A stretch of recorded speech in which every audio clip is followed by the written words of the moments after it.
Do Senhor. Eu já estou contemplando, amém? Aleluia! Louvado seja o nome do Senhor. Quero pedir graça ao Senhor para poder pregar esta palavra. 1 Pedro, capítulo de número 5, versículo de número 1 em diante. Louvado seja o nome do Senhor. Deus, Ele é um Deus que fala, querido. E Ele sempre fala a língua dos homens, para que nós possamos compreender. A minha oração nesta manhã é que Ele fale com você de forma clara e poderosa.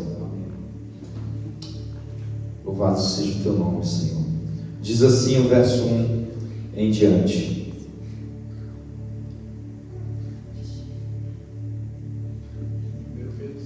Suplico, portanto, aos presbíteros que há entre vós, que eu sou também presbítero como eles, testemunha ocular dos sofrimentos de Cristo e certamente coparticipante da glória que há de ser plenamente revelada. Versículo 2: Pastoreai o rebanho de Deus que está sob o vosso cuidado, não por constrangimento, mas voluntariamente, como Deus quer, nem por sorte da ganância, mas de boa vontade, nem como ditadores daqueles que vos foram confiados, antes tornando-vos exemplos do rebanho. Ora, assim que o Supremo Pastor se manifestar, recebereis a imperecível coroa de glória. Você pode repetir o versículo 4 comigo? Ora, assim que o Supremo Pastor se manifestar, recebereis a imperecível coroa de glória. Louvado seja o nome do Senhor, querido. Queridos, o pastoreio foi a maneira que Deus escolheu para cuidar da sua igreja, cuidar do seu povo. Jesus, Ele é o supremo pastor da igreja. E escolheu alguns para poder dar continuidade no trabalho que Ele começou aqui nessa terra. E eu tenho observado há muito tempo, o ministério pastoral. Ontem eu estava ouvindo algumas palestras a respeito do pastoreio, buscando conhecimento, buscando como guiar a igreja do Senhor. E durante a nossa caminhada cristã, nós aprendemos com erros, com acertos e com exemplos, experiências que nós não vivemos, mas que nós absorvemos à medida que nós observamos a caminhada de alguns irmãos. E ontem eu até comentei com o Fernando, me diz aí qual é a palavra que está queimando no teu coração, compartilha comigo. E ele disse assim: olha, eu estava conversando com o pastor Aércio e eu estava falando a respeito de líderes. E eu falei, pronto, testificou a palavra que estava no meu coração, que é uma palavra a respeito do pastoreio. Só que uma palavra de pastor, normalmente quando nós vamos falar, nós falamos diretamente para outros pastores, para outros liderados que estão iniciando a carreira também, ou que já estão no caminho. Então normalmente pastor trata com pastor, porque é muito mais fácil você ouvir alguém que está passando o mesmo processo que você. E eu pedi ao Espírito Santo que direcionasse essa igreja, essa palavra não somente para mim, mas também para a igreja do Senhor. Como que o pastor, ele pode ser uma referência para a igreja, e a igreja pode absorver essa referência de pastor e aplicar na sua caminhada. Jesus, aqui nesse texto, inspirando Pedro a escrever, ele nos diz como que nós devemos pastorear. Ele diz que nós não devemos pastorear versículo de número 2. Ele não diz que nós devemos pastorear por pressão, por constrangimento. Nós não devemos pastorear por obrigação, porque nós não fomos chamados para trabalhar por obrigação. Nós somos chamados para trabalhar voluntariamente. A obra de Cristo, ela é uma obra voluntária. A partir do momento que nós entendemos que nós não estamos trabalhando por obrigação, parece que o nosso fardo se torna mais leve, e isso é independente da função que nós exercemos. Quando nós estamos no nosso trabalho, que estamos sob pressão, aquele trabalho se torna um fardo para nós. Mas quando nós estamos fazendo aquilo de forma agradável, nós entendemos que aquele trabalho ele flui melhor. E Deus ele nos dá essa receita para que nós possamos pastorear a igreja, não por obrigação, mas voluntariamente. Quantos de nós temos um chamado de Deus para uma função específica? Não somente o pastoreio, mas a diaconia da igreja. Servir em determinadas áreas da igreja como membro, como pessoas que se envolvem no projeto de Deus. E quando nós entendemos que isso é de uma forma voluntária, nós fluímos daquilo que nós estamos fazendo. E Jesus ele está nos dando essa receita. Ele está dizendo: quando for fazer, faça de forma voluntária.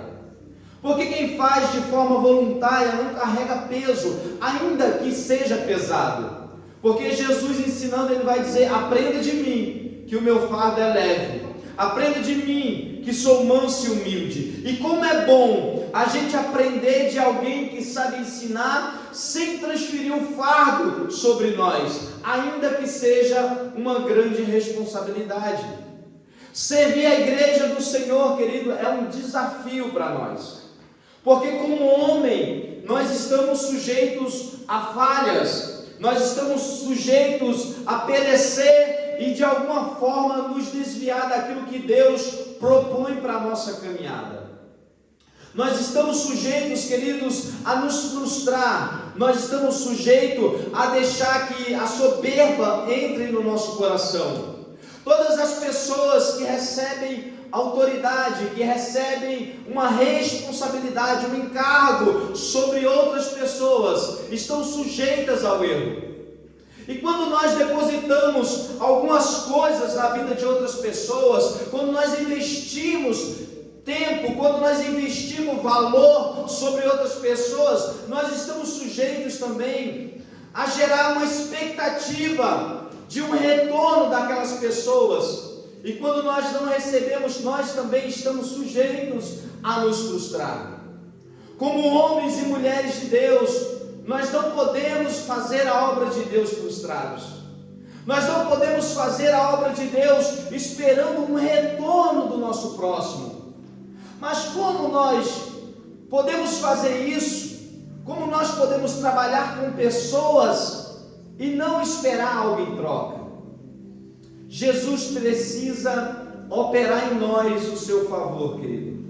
Jesus precisa operar em nós a sua graça, para que nós possamos entender, para que nós entendamos que nós confiamos não no nosso conhecimento, não na nossa sabedoria, não na nossa força, mas na graça de Cristo, que nos chamou para o ministério, que nos chamou para fazermos parte de uma comunidade de fé, que nos chamou para exercer uma determinada função no corpo de Cristo.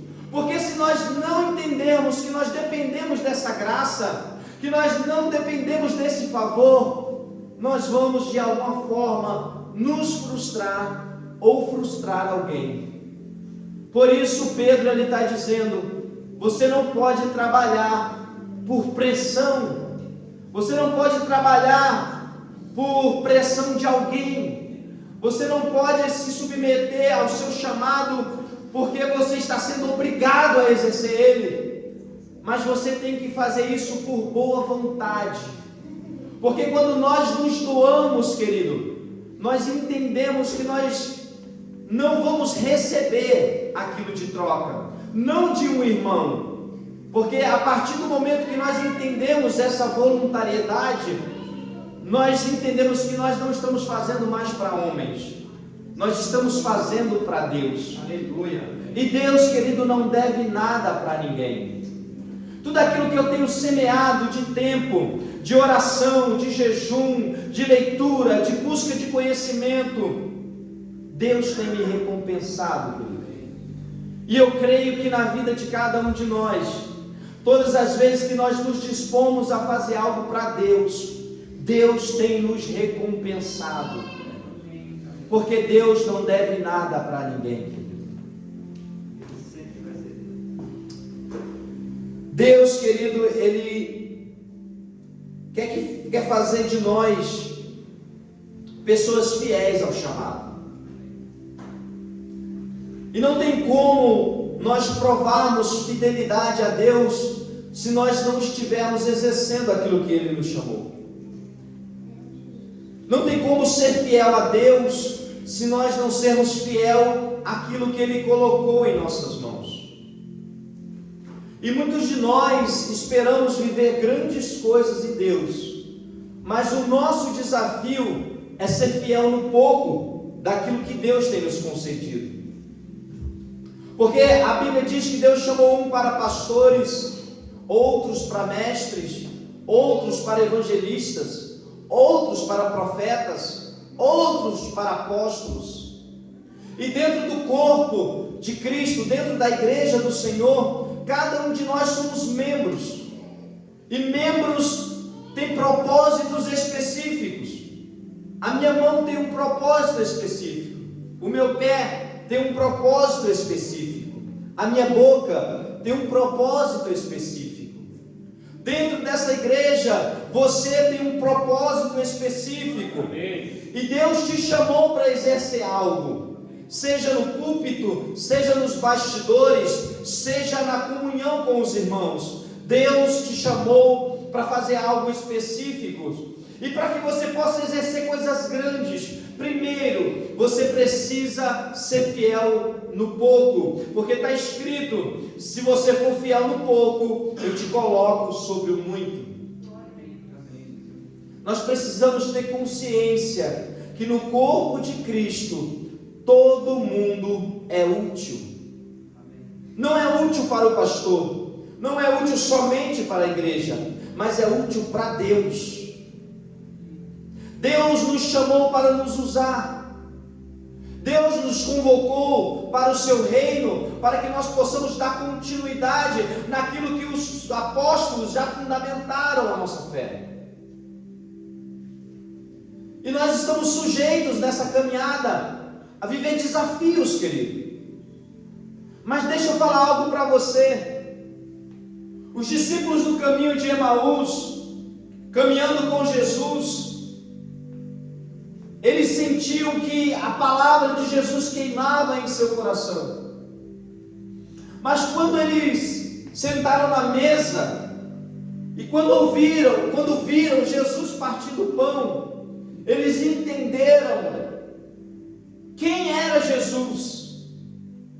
Eles lembraram de como Jesus se comportava. Então, aqui na igreja, aqui nessa mesa que nós estamos aqui agora, nós podemos nos lembrar dos feitos do Senhor. Nós podemos tomar consciência de quem Jesus é. Querido, mas vai ser na nossa caminhada cristã que o nosso coração vai ferver. Vai ser durante a nossa caminhada, nos dias que nós estamos decepcionados, é que nós temos que ter essa convicção interior de que o nosso Redentor, Ele vive. Aleluia. Ele reina. E Ele não perde o controle de nada. Porque da promessa do chamado até o cumprimento da promessa, há um tempo chamado processo que nós devemos caminhar. O pastoreio é apenas uma das funções. O pastoreio é apenas um dos desafios que nós precisamos enfrentar. Eu falei para o pastor essa semana: pastor, pregar é a parte mais fácil do pastoreio. E ele achou que eu era um grande pregador por causa disso. E eu falei: eu não estou falando de pregação, eu estou falando que eu passo 40 minutos no púlpito, e depois o que eu faço com a minha responsabilidade de pastor. Como que eu mantenho a estrutura? Como que eu tenho que responder? Como que eu tenho que dar uma resposta à demanda que a igreja tem? Então pregar se torna a parte mais fácil, porque eu prego aqui, eu erro em algumas coisas, eu acerto em algumas coisas, mas só são apenas 40 minutos. Depois tem a realidade. E durante esta realidade, durante esse processo, essa caminhada, as pessoas nos frustram. As pessoas nos decepcionam, nós choramos, nós nos alegramos, nós clamamos, nós gememos, mas o Espírito Santo do Senhor, ele nos traz convicção de que nós estamos caminhando no caminho certo. Aleluia, amém, Jesus. Então essa comunhão, querido, essa reunião que nós temos aqui, ela é gostosa. Ela é boa, ela é agradável ao Senhor. Está escrito: quão bom e quão suave é que os irmãos vivam em comunhão, porque é na comunhão que a bênção do Senhor é derramada, é na comunhão mesmo que o Senhor tem prazer em se manifestar, é durante os nossos cultos, os nossos louvores, a nossa adoração, a nossa intercessão, que Deus se manifesta na nossa vida. Mas o culto não é tudo. Depois do culto, tem uma trajetória de vida para mim e para você. Tem uma responsabilidade do céu sobre a minha vida e sobre a sua vida, que não é o pastor que coloca, é o próprio Deus, porque foi Ele que te chamou para o ministério. Ministério significa serviço. Ele te chamou para o serviço do reino de Deus, e no reino de Deus todos nós somos cooperadores com Cristo. Você tem uma responsabilidade, querido. Eu tenho uma responsabilidade. É bem certo que para uns é dado um pouquinho mais, porém a Bíblia diz que aquele que é dado mais também é cobrado mais. Mas ninguém está isento de responsabilidade no reino de Deus. O meu papel aqui é fazer você discernir qual é a função que Deus te chamou, qual é o papel que Deus te chamou que você não está exercendo. Eu costumo dizer que o cristão, o crente, ele não para de caminhar. Ou ele caminha para frente, ou ele caminha para trás. Porque quando nós paramos, nós já estamos retrocedendo. Quando nós deixamos de caminhar, nós já estamos retrocedendo naquilo que Deus propôs para cada um de nós. Eu olho para uma igreja madura, uma igreja que não tem criancinhas, tem pessoas que já têm experiência, não com Deus, mas de vida. E como nós adquirimos experiência de vida com o passar do tempo, com a construção que nós vivemos, nós entendemos que nós não temos tempo mais a perder. Quando nós passamos dos 30, nós entendemos que as nossas decisões têm mais peso. E no reino de Deus não é diferente, querido. Nós também não temos tempo para errar. Cada erro que nós damos, que nós tomamos, que nós decidimos errado, nós pagamos um preço mais alto, e não há tempo para que a igreja erre. Jesus está às portas, queridos, e eu, como pastor, eu tenho a responsabilidade de chamar a sua atenção para aquilo que Deus tem para a sua vida. Você precisa entender o papel que você tem no reino de Deus. Louvado seja o nome do Senhor.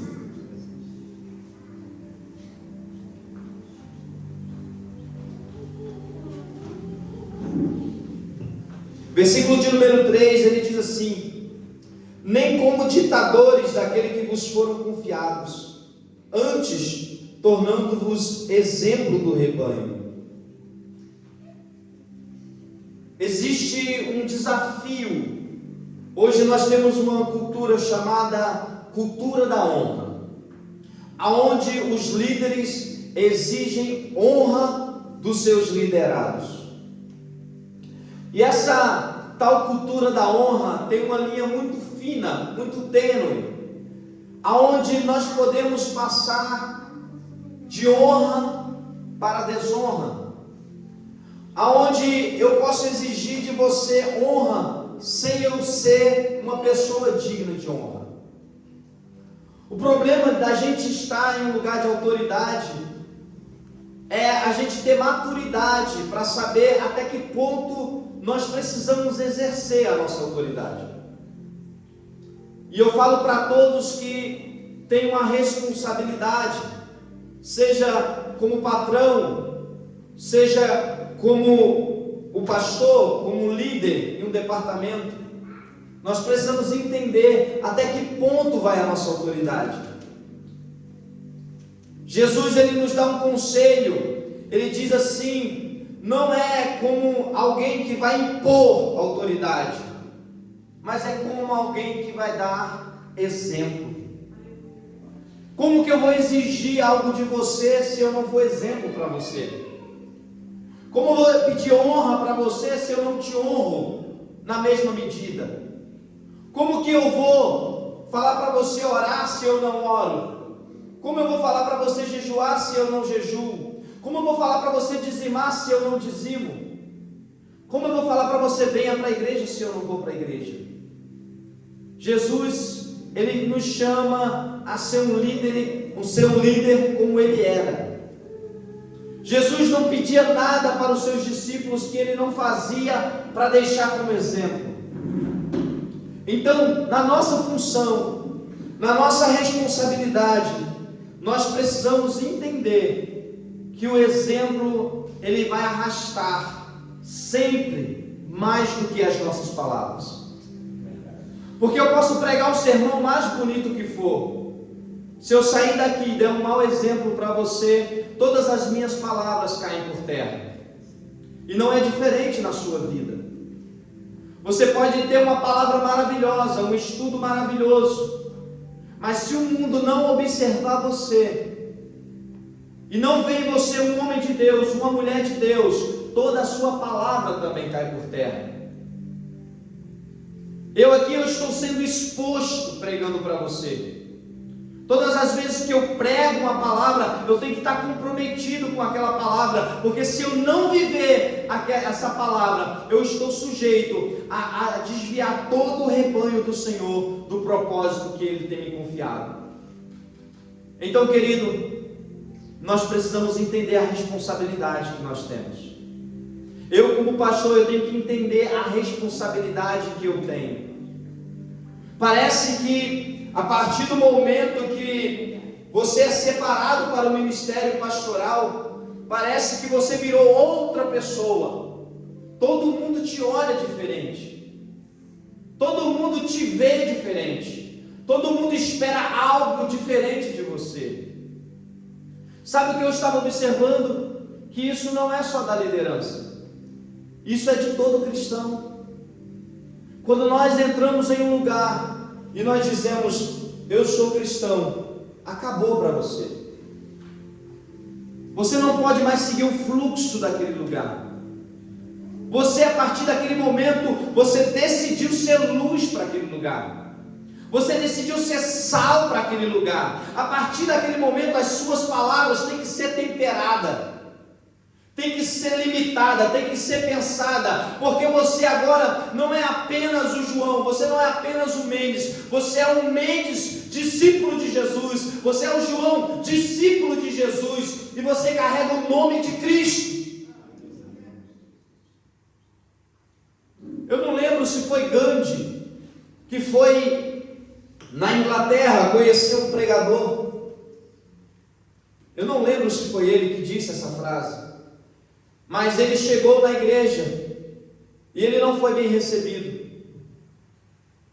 E depois ele disse a seguinte frase: eu acredito no Cristo que vocês pregam, mas não acredito no cristão que vocês são.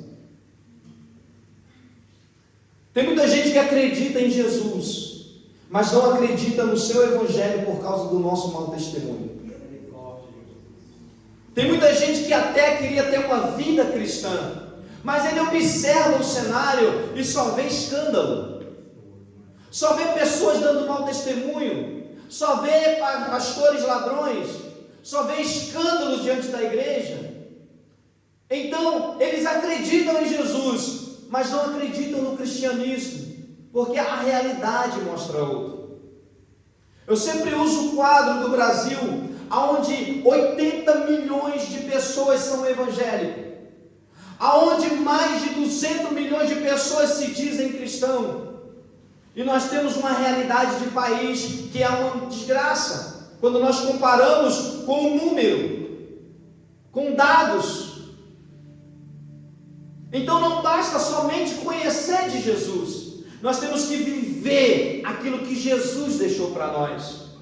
É preciso consciência de quem nós somos em Deus. Eu não sou apenas o Janailson, eu sou o pastor Janailson. É claro que eu não chego, olha, para ser pastor Janailson. Não. Eu sou Janailson, prazer. Mas eu sei quem eu sou em Cristo. Há um encargo sobre a minha vida. Há um encargo sobre a sua vida. Há um encargo sobre a igreja de Cristo. A igreja de Cristo, ela nasceu para ser luz do mundo. O mundo não está pior porque a igreja ainda está na terra dele. O mundo não virou, ainda piorou 1000 vezes mais porque a igreja ainda está na terra. Ainda há 7.000 que não se prostraram a Baal, que não negociam a fé, que não se prostituem, que não idolatram, que não se curvam diante de governos. Há uma igreja santa, lavada pelo sangue do Cordeiro, que entendeu o seu papel e está lutando para permanecer santa e pura diante dessa sociedade caída. Amém. E eu e você estamos nesse barco. Nós precisamos cortar as pontes, queridos. As pontes que nos ligam com o nosso passado pecaminoso. As pontes que não nos deixam exercer o ministério para o qual nós fomos chamados. Nós precisamos entender a realidade que nós vivemos em Cristo. E a realidade que Cristo tem para a nossa vida, querido, é eterna. Nós não podemos esperar a recompensa dos homens. Nós precisamos esperar a recompensa em Deus. Olha o que o versículo 4 diz: ora, assim que o Supremo Pastor se manifestar, recebereis a imperecível coroa de glória. Há algo que o céu tem para nós que não perece. Porque se nós fizermos as coisas aqui nessa terra, esperando galardão de homem, o galardão que o homem nos der é perecível. A oferta que eu ganho, eu gasto. O elogio, a pessoa que me elogia hoje, amanhã ela pode me criticar. Entenda isso. Você foi chamado para fazer algo eterno. A semente que você coloca no coração de uma pessoa pode estar livrando uma geração do inferno, querido. Uma palavra, um exemplo que nós damos pode salvar uma família, pode arrancar alguém da depressão, pode arrancar alguém da enfermidade, pode arrancar alguém da escravidão de Satanás, por causa de uma palavra nossa, por causa de um bom exemplo nosso. Entenda, quando o Supremo Pastor voltar, ele vai requerer de mim e de você frutos. Ele vai querer entregar algo para você que não vai perecer, e você tem que estar apto a receber isso. Porque ainda que os homens não reconheçam, ainda que a igreja não reconheça, ainda que o pastor não te reconheça, ainda que os irmãos não te valorizem, entenda, há um pastor conhecido como o Supremo Pastor, que está te observando, e ele está dizendo: filho, filha, continua, porque foi para isso que Deus te chamou. O Supremo Pastor, querido, ele vai te galardoar, ele vai te presentear, ele vai te dar algo que não perece para a eternidade. Versículo de número 6 que eu não li diz assim: sendo assim, humilhai-vos sob a poderosa mão de Deus, para que Ele vos exalte no tempo certo. Vou repetir: sendo assim, humilhai-vos sob a poderosa mão de Deus, para que Ele vos exalte no tempo certo. Nós vivemos o tempo do business, aonde todo mundo quer estar no outdoor, aonde nós precisamos de like, de gosto, de curtidas, nós precisamos de elogio, nós precisamos de engajamento na rede social, nós precisamos ter um bom banner da igreja, nós precisamos ter uma boa música. Jesus, Ele nos dá uma receita. Não é isso que vai trazer exaltação para a tua vida. Não é isso que vai trazer evidência do poder de Deus na tua vida.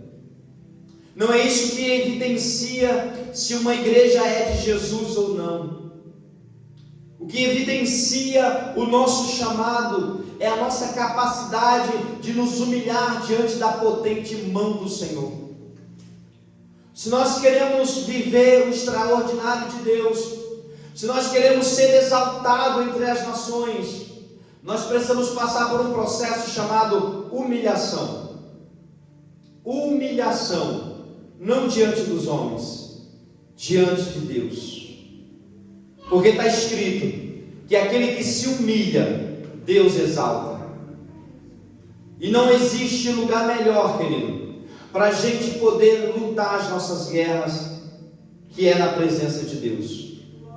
O lugar certo, aonde nós devemos entregar as nossas crises existenciais, aonde as nossas frustrações devem ser entregues, é debaixo da mão do Senhor. Nós não podemos ir para as nossas redes sociais desabafar. Nós não podemos procurar pessoas ímpias que não conhecem a realidade de igreja para poder desabafar e dizer: olha, fulano é assim, Maria é assada, fulano é assim, João é assado. Não, nós precisamos entender que o lugar de nos humilhar, o lugar de nós chorarmos, o lugar de nós buscarmos é debaixo da potente mão do Senhor. Por quê? Porque no devido tempo Ele vai te exaltar. Aleluia. Ele vai te colocar no lugar certo. Ele vai te encaminhar para o lugar certo na sua caminhada. Jesus, querido, Ele é o supremo pastor. E na hora certa, no tempo certo, Ele vai te exaltar. Aleluia. Mas a pergunta que eu quero deixar para você meditar hoje é: qual é o seu papel no reino de Deus? Qual é o seu papel no reino de Deus? Qual é a função? O que te incomoda no reino de Deus? O que você mudaria se você pudesse mudar?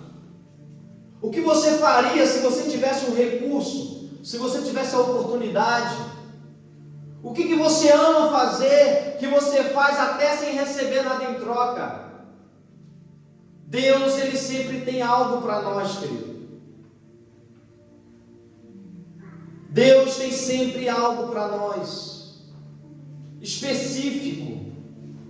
Deus não é um Deus de confusão.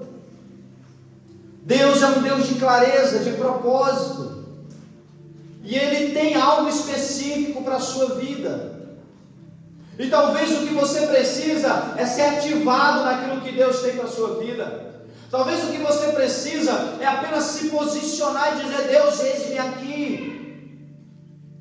Há um lugar, querido, para encontrar todas as respostas, que se chama presença de Deus, se chama comunhão com o Espírito Santo, se chama renúncia, se chama sacrifício, se chama propósito, busca. Há um lugar que o Espírito Santo te leva, que você se rende ao propósito, ainda que te custe caro. O Espírito Santo está aqui nesta manhã, querido. Aleluia. E Ele não ia permitir que eu pregasse uma palavra para falar de pastoreio, se Ele não tivesse querendo entregar algo sobre a sua vida. Se Ele não quisesse querendo te chamar para a responsabilidade do Evangelho de Cristo. Eu vejo pessoas que têm o dom de ganhar alma para Jesus.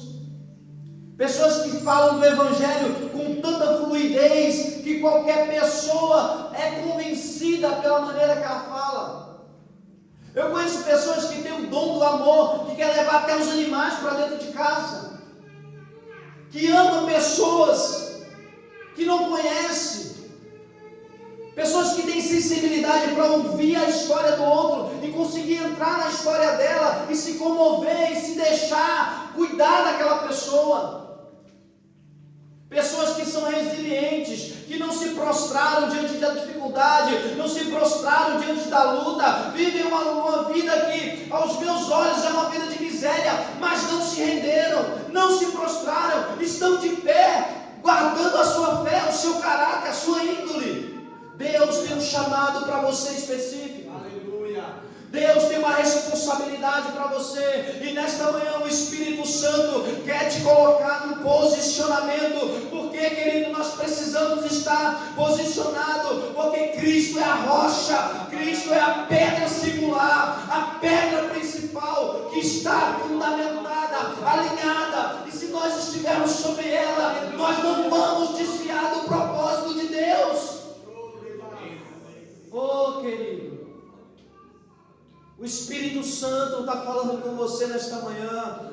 O que eu tenho para você é maior do que você imagina, é maior do que você pensa, é maior do que você projeta. Eu pensei os pensamentos que tem a vosso respeito, pensamento de paz, diz o Senhor. Querido, entenda o chamado de Deus, entenda o tempo de Deus, entenda a estação que você está vivendo. Deus não permitiria que você estivesse aqui nesta manhã recebendo uma palavra dessa se você não tivesse um chamado específico.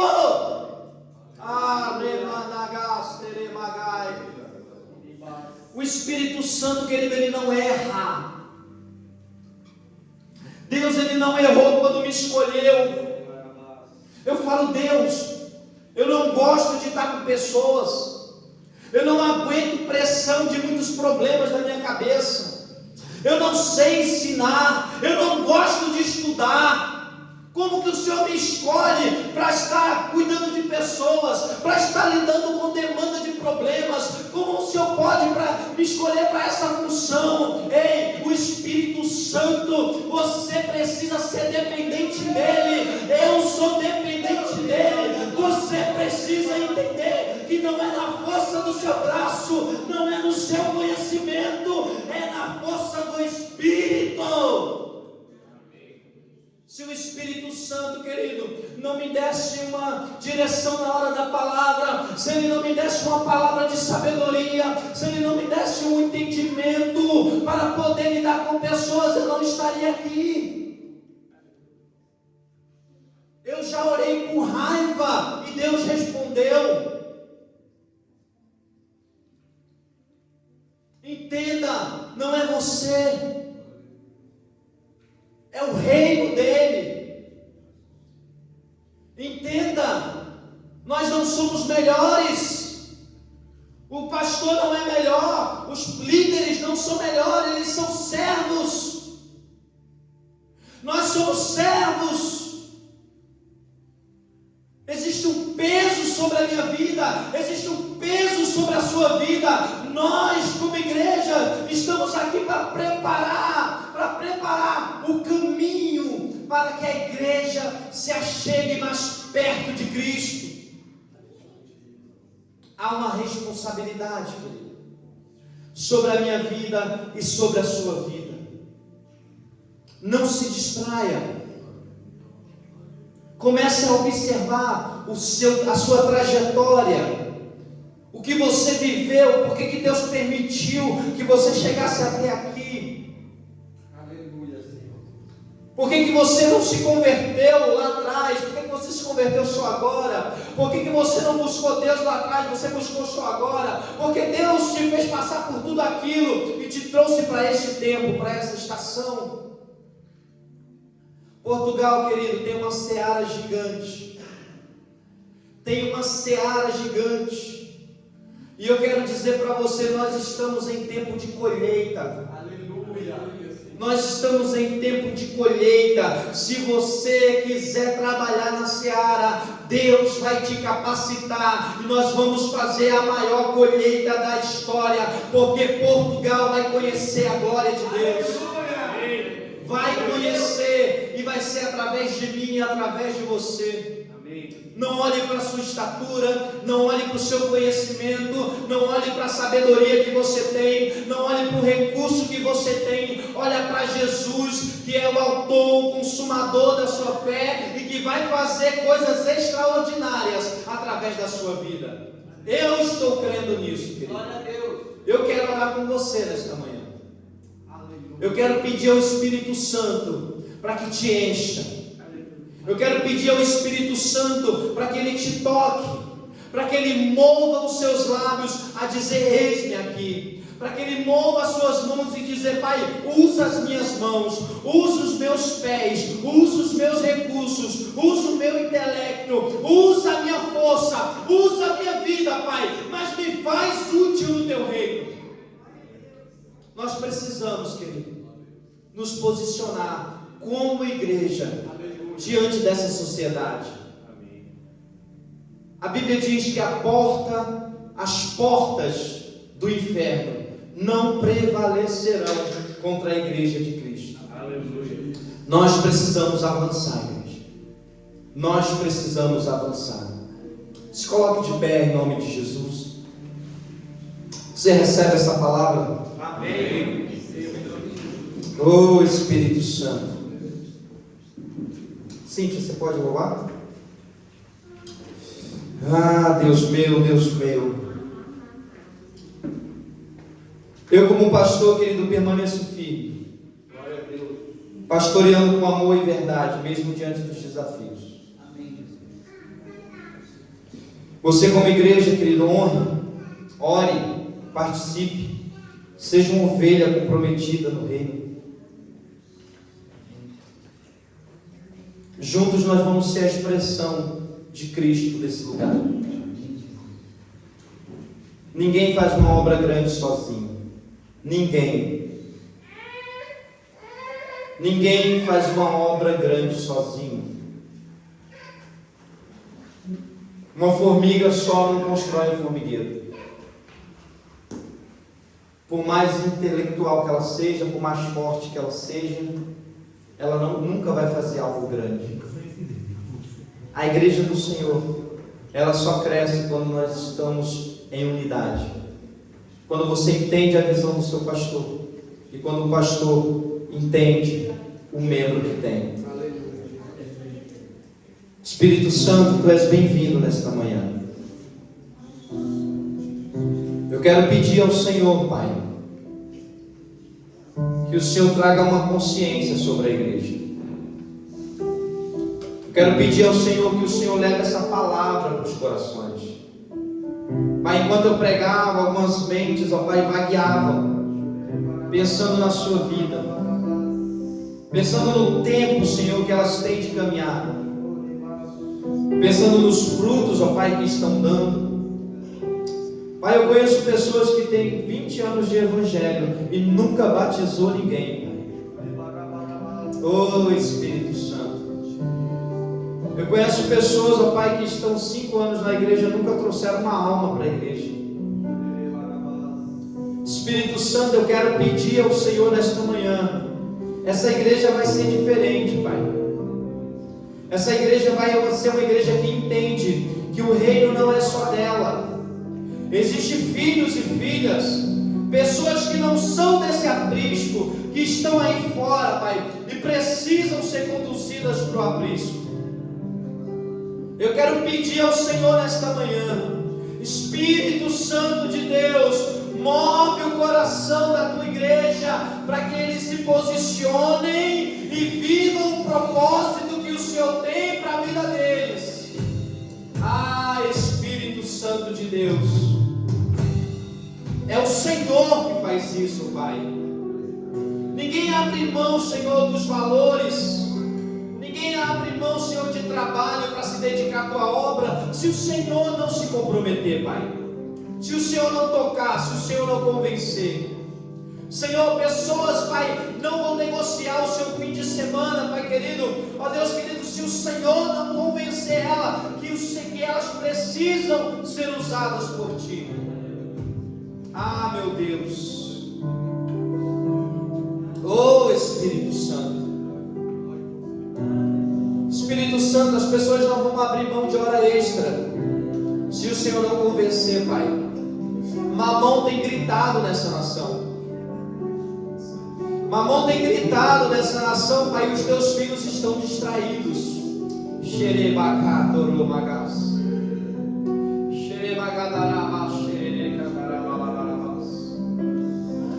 Pai, os teus filhos estão distraídos, Senhor, correndo atrás de coisas.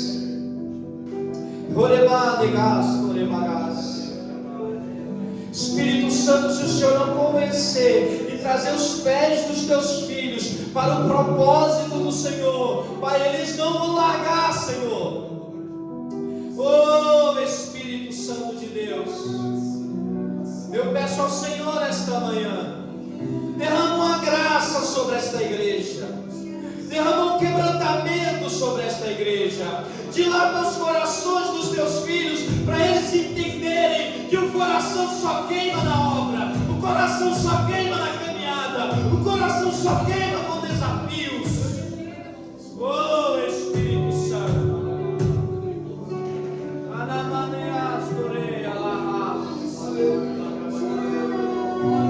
Oh, Espírito Santo.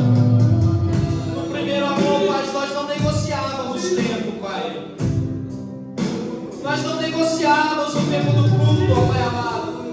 O dia de culto, Pai, nós estávamos lá, nós chegávamos antes, nós saímos depois, nós estávamos disponíveis, Papai.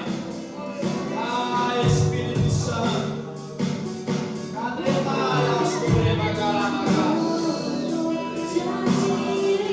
A tua igreja precisa, Senhor, ser reposicionada, Pai.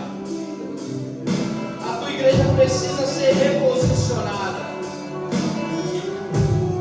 Em nome de Jesus, Senhor, eu entrego, Senhor, essa palavra, Senhor, para a tua igreja. E eu peço ao Senhor, Deus, em nome de Jesus, move os corações, Pai. Arranca as frustrações, arranca os medos. Eu coloco tudo isso debaixo da tua potente mão, Senhor, para que no devido tempo o Senhor exalte os teus filhos.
Deus está contando com você.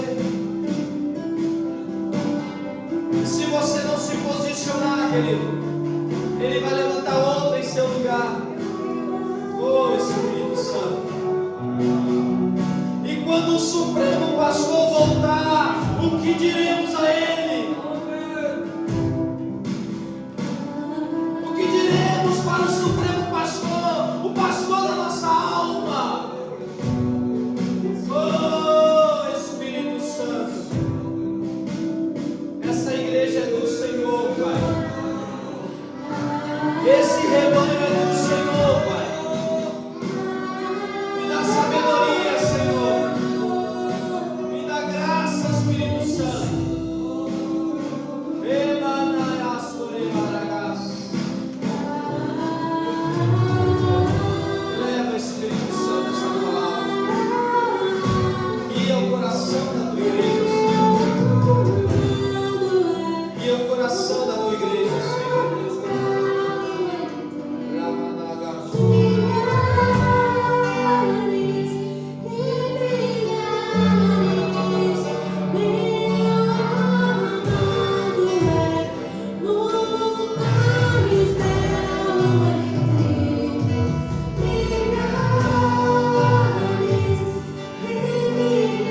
Glória ao teu nome, Pai.